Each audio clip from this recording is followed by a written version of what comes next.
জয় হিন্দ বন্ধুরা, আমি দীপঙ্কর মন্ডল। আপনারা দেখছেন নবান্ন নিমন্ত্রণ। আপনাদের সবাইকে স্বাগত। বন্ধুরা, আজকে 11 তারিখ, আর কিছুক্ষণের মধ্যে রাজ্যে নবনিযুক্ত রাজ্যপাল আর.এন. রবি তিনি প্রবেশ করবেন।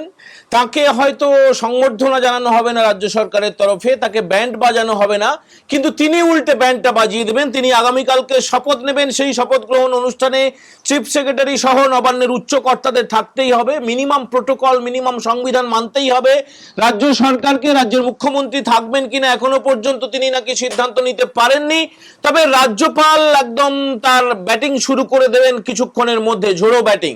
আর মাঝে মাত্র দুটো দিন রয়েছে, অর্থাৎ 12 এবং 13 তারিখ। 14 তারিখে ব্রিগেডে, কলকাতার ঐতিহাসিক ব্রিগেড প্যারেড গ্রাউন্ডে আসছেন প্রধানমন্ত্রী নরেন্দ্র দামোদর দাস মোদী। নতুন নতুন বার্তা থাকবে, রাজনৈতিক বার্তা থাকবে, সরকারি বার্তা থাকবে, রাজ্যের জন্য বেশ কিছু সুখবর থাকবে।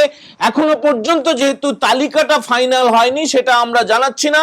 বিজেপির তরফে কিছু কিছু চমক দেওয়ার চেষ্টা করা হবে। আর যে থাম্বনেল দেখে আপনারা এসছেন, সেই থাম্বনেলটা কেন তৈরি করেছি জানেন? 2026 সালের বিধানসভা নির্বাচন এমন একটা নির্বাচন হতে চলেছে, নজিরবিহীন সিদ্ধান্ত নিতে চলেছে দেশের নির্বাচন কমিশন।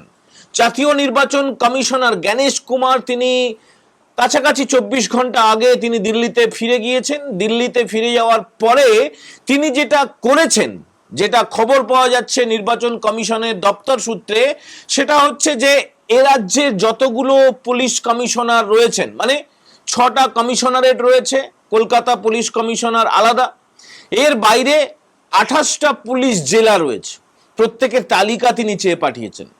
এবং আপনারা জানেন যে যেখানে যেখানে অশান্তি হয়েছিল 2021 সালে বিধানসভার পরে, 2024 সালে লোকসভার পরে পঞ্চায়েত ভোটে যেখানে যেখানে হিংসা হয়েছিল এবং স্পর্শকাতর যেসব জায়গা নির্বাচন কমিশন ইতিমধ্যে যেগুলো চিহ্নিত করে ফেলেছে, সেখানে যে ওসিরা দায়িত্বে রয়েছেন, ওসি থানার ওসি এবং আইসি, সেই তালিকাটা চেয়ে পাঠিয়েছেন।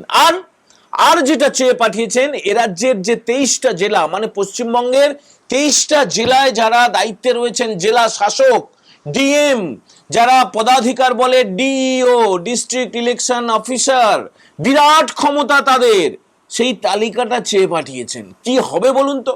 আজকে বিকেল 5টার সময়, মানে 11ই মার্চ, আজকে বিকেল 5টার সময় জেলা শাসকদেরকে একটা পরীক্ষা দিতে হবে। বুঝুন, ইউপিএসসিতে তো বিরাট ভালো ফল করেছেন, কিন্তু ওই যে ঘষা মাজা না থাকলে আর চটি চাটার অভ্যেস হয়ে গেলে তাদের জ্ঞান ধ্যান মেধা কেউ কেউ ভুলে যান।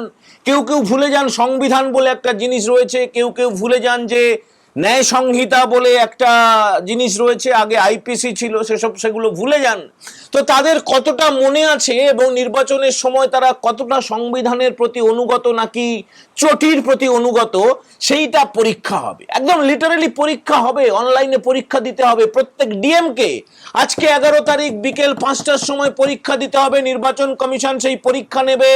1 ঘন্টা 15 মিনিটের পরীক্ষা, 50টা প্রশ্ন থাকবে। 50টা প্রশ্ন অনলাইনে পাঠিয়ে দেওয়া হবে গুগল ফর্মের মাধ্যমে। সেগুলো নির্দিষ্ট সময়ের মধ্যে ফিল আপ করে, মানে 5টা থেকে 6টা 15-এর মধ্যে পরীক্ষা। একদম আপনারা যেমন ভাবে মাধ্যমিক, উচ্চ মাধ্যমিক, স্নাতকোত্তর বা বিএড বা পিএইচডির পরীক্ষা দিয়ে এসছি, সেই রকম ডিএমদেরকে ভাই চাকরি পেয়ে গেছো বলে এই না যে সব মাথা কিনে নিয়েছো। পরীক্ষা দাও, যোগ্যতা দেখাও, মেধা দেখাও, কতটা জ্ঞান ধ্যান এখনো অবশিষ্ট আছে, এখনো পর্যন্ত কতটা বিক্রি হয়ে যাওনি, এখনো পর্যন্ত চটির প্রতি অনুগত নাকি সংবিধানের প্রতি অনুগত, তার প্রমাণ দাও। তারপরে তোমার রেজাল্টের ফল প্রকাশ করা হবে। যেটা জানা যাচ্ছে, দেখুন, 23টা জেলায় ডিএমদেরকে সরিয়ে অন্য রাজ্য থেকে আইএএস অফিসারদের আনা হতে পারে। কত বড় ঘটনা বলুন তো?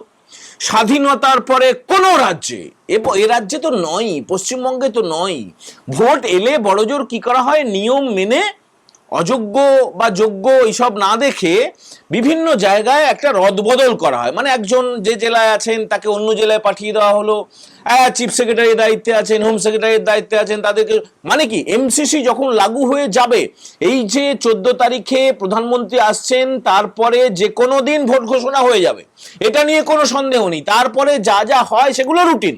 কিন্তু আমরা যে খবর দেবো সেটা রুটিন নয়। রুটিন কি? রুটিন হচ্ছে, ধরুন, বিভিন্ন দপ্তরের অফিসারদের, বিভিন্ন পুলিশ কমিশনারদের, বিভিন্ন জেলার পুলিশ কর্তাদের আইসিদের ওসিদের বিভিন্ন জায়গায় বদল করা হয়, নাড়াঘাটা করা হয়। এটা তো হয়েই আসছে। তৃণমূলের গত 15 বছরের জমানায় যতগুলো ভোট হয়েছে এগুলো হয়েছে, কিন্তু তাতে তো কোনো লাভ নেই। আসল তো লাটাইটা অন্য জায়গায়, ক্যামক স্ট্রিট কালীঘাট থেকে লাটাই নিয়ন্ত্রণ করা হয়। ঘুড়ি আপনি যেখান থেকে ছাদ থেকে ওড়ান আর মাঠ থেকে ওড়ান, তাতে কি যায় আসে? নিয়ন্ত্রণ তো করা হচ্ছে কালীঘাট এবং ক্যামক স্ট্রিট থেকে। এর ফলে যেটা অভিনব একটা সিদ্ধান্ত নিতে চলেছে দেশের নির্বাচন কমিশন, নির্বাচন কমিশনের হাতে সেই ক্ষমতা রয়েছে।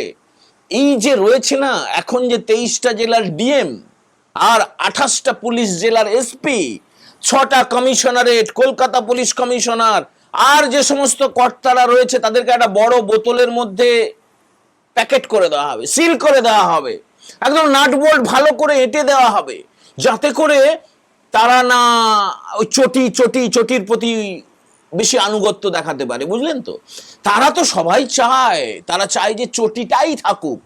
এ রাজ্যের মানুষ চটি সেদ্ধ খাক, চটি ভাজা খাক, চটি চেটে খাক, চাকরি দরকার নেই, শিল্প দরকার নেই, শুধু মেয়েদের উপরে অত্যাচার হোক, বাচ্চাদের উপরে অত্যাচার হোক, ভোটের দিন, ভোটের পরের দিন, ফল প্রকাশের দিন উঠোনে খেলতে যাবে এক কোনো বাচ্চা ছেলে মেয়ে, তাদের উপরে বোমা পড়ুক, তারা চায়। না হলে এইভাবে হতে থাকে? বলুন তো আপনারা। নির্বাচন কমিশনার জ্ঞানেশ কুমার তিনি যেভাবে ঘোষণা করে গেলেন যে কাউকে ছাড়া হবে না, কোনো সরকারি অফিসার সে যে যত বড়ই হোক না কেন ছাড়া হবে না, তারপরেও গঙ্গাসাগরে বিজেপি কর্মীকে বাইক নিয়ে এসে এইভাবে গুলি করে দিয়ে যাওয়ার সাহসটা পায় কোত্থেকে? কি নাম? ত্রিলোকেশ ঢালি গুলিবিদ্ধ হয়েছেন, হাসপাতালে মৃত্যুর সঙ্গে পাঞ্জা কষছেন। এই ঘটনাটা কোথায় হয়েছে? গঙ্গাসাগরে, ডায়মন্ড হারবার মডেল। বুঝলেন তো?